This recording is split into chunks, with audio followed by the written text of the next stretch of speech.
ಏನೋ ನಡೆದಾಡುವ ನಕಲಿ ದೇವಮಾನವ. ಕಂಗೆನ್ನಿನಿಂದ ಕೆಕ್ಕರಿಸಿ ನೋಡಿ ನೀ ನನ್ನನ್ನು ಗೆಲ್ಲಲಾರೆ. ಈಗ ಆ ಶಕ್ತಿ ನಿನ್ನಲ್ಲಿಲ್ಲ.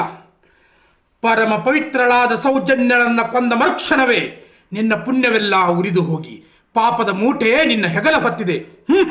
ಎತ್ತು ನಿನ್ನ ಗಾಂಡೀವ, ಹೂಡು ಪರಮೇಶ್ವರನ ಕೊಟ್ಟ ಆ ನಿನ್ನ ಪಾಶುಪತಾಸ್ತ್ರ. ಶಿವನನ್ನು ಗೆದ್ದ ನಿನ್ನ ಶೌರ್ಯ ನನಗೂ ಸ್ವಲ್ಪ ತಿಳಿಯಲಿ, ಅಥವಾ ಶಿವನನ್ನು ಗೆದ್ದೆ ಎಂಬ ನಿನ್ನ ಅಹಂಕಾರ ನನ್ನಿಂದಲೇ ಮನ್ನಾಗಲಿ. ನಮಸ್ಕಾರ ಎಲ್ಲರಿಗೂ, ಚಕ್ರವರ್ತಿ ಯೂಟ್ಯೂಬ್ ಚಾನಲ್ಗೆ ಸ್ವಾಗತ ಮತ್ತು ಸುಸ್ವಾಗತ. ಸಂಚಾರಿ ಸ್ಟುಡಿಯೋ ಸಂತೋಷ್ ಅವರದ ಬಂಧನ ಆಗ್ಯದ ರೀ. ಬಂಧನ ಯಾಕಾಯಿತು, ಕಾರಣ ಏನು, ನೆಕ್ಸ್ಟ್ ಟಾರ್ಗೆಟ್ ಯಾರಿರ್ಬೋದು ಅನ್ನೋದ್ರ ಬಗ್ಗೆ ಚರ್ಚೆ ಮಾಡೋದಕ್ಕೆ ನಾನು ಬಂದಿಲ್ಲ. ಅದರ ಬಗ್ಗೆ ನಿಮ್ಮ ಮನದಾದ ಮಾತನ್ನು ನಾನು ಹೇಳೋದಕ್ಕೆ ಬಂದಿದ್ದೀನಿ.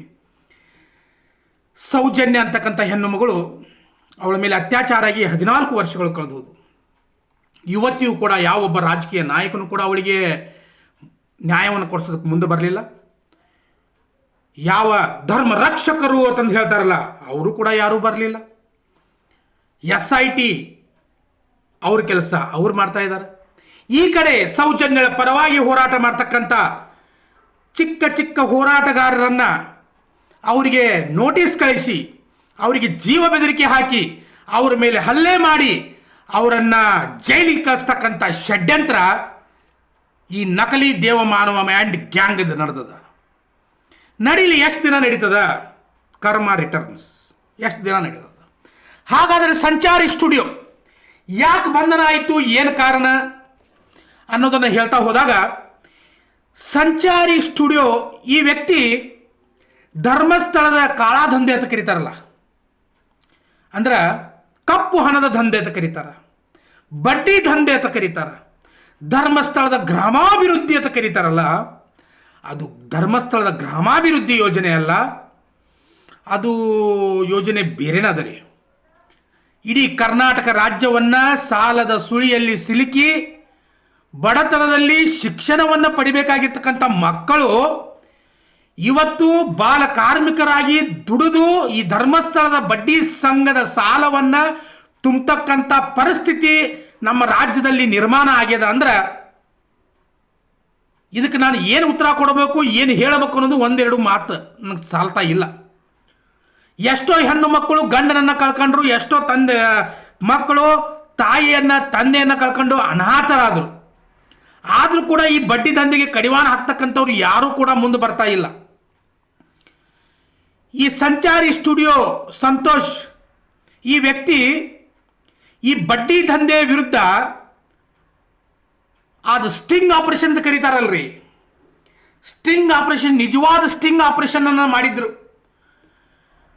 ಪ್ರತಿಯೊಂದು ಕೊಳಕು ವಿಷಯಗಳನ್ನು, ಅಲ್ಲಿ ನಡ್ತಕ್ಕಂಥ ಅನಾಚಾರಗಳು, ಅಲ್ಲಿ ನಡ್ತಕ್ಕಂಥ ಅನ್ಯಾಯ, ಬಡವರ ಮೇಲೆ ದಬ್ಬಾಳಿಕೆ ಏನಿತ್ತಲ್ಲ, ಅದನ್ನು ಈ ಸಂಚಾರಿ ಸ್ಟುಡಿಯೋ ಅಂತಕ್ಕಂಥ ಯೂಟ್ಯೂಬ್ ಚಾನಲ್ನಿಂದ ಆ ಸಂತೋಷ್ ಅನ್ನೋ ವ್ಯಕ್ತಿ ಹೊರಗೆ ತಂದಿದ್ದ.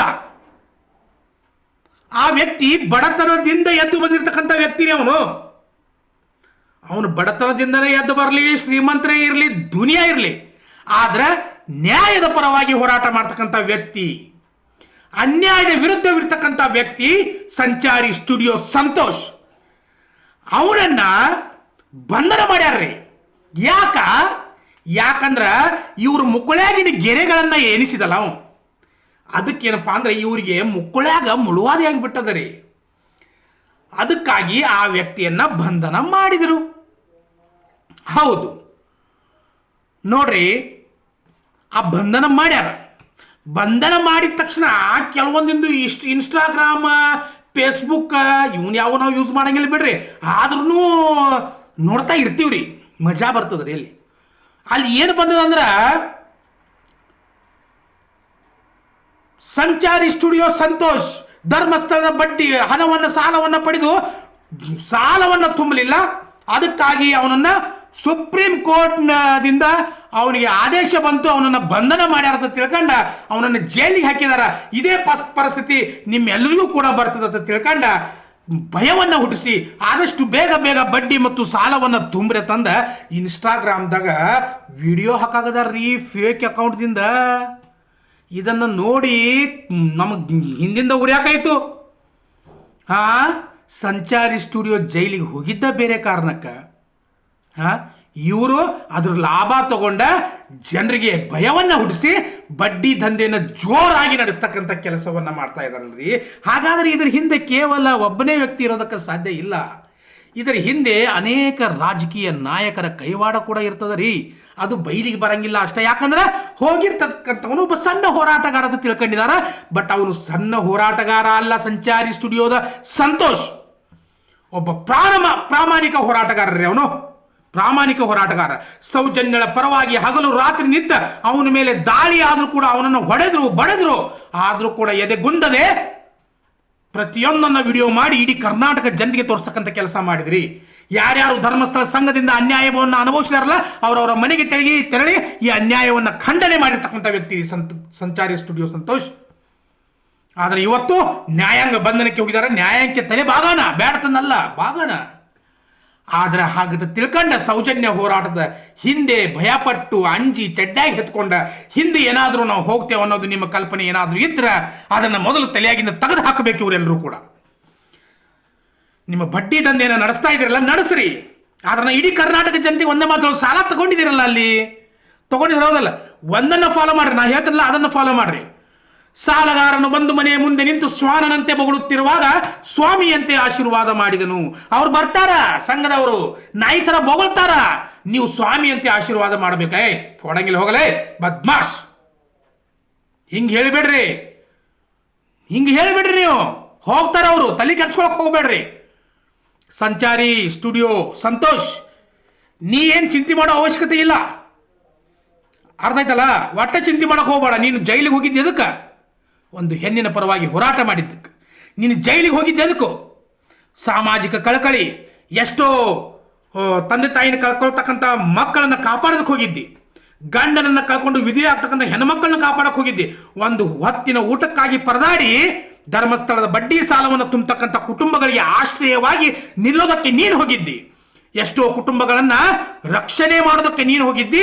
ಎಷ್ಟೋ ನಾಯಕರ ಕಪ್ಪು ಹಣವನ್ನ ಬಂಡವಾಳ ಬಯಲಿಗೆ ತರೋದಕ್ಕೆ ನೀನು ಹೋಗಿದ್ದಿ. ನಡೆದಾಡುವ ದೇವಮಾನವ, ನಕಲಿ ದೇವಮಾನವನ ಈ ಕಪ್ಪು ಹಣದ ಬಡ್ಡಿ ದಂಧೆಯನ್ನ ಬಯಲಿಗೆ ಎಳೆದಕ್ಕೆ ನೀನು ಹೋಗಿದ್ದಿ.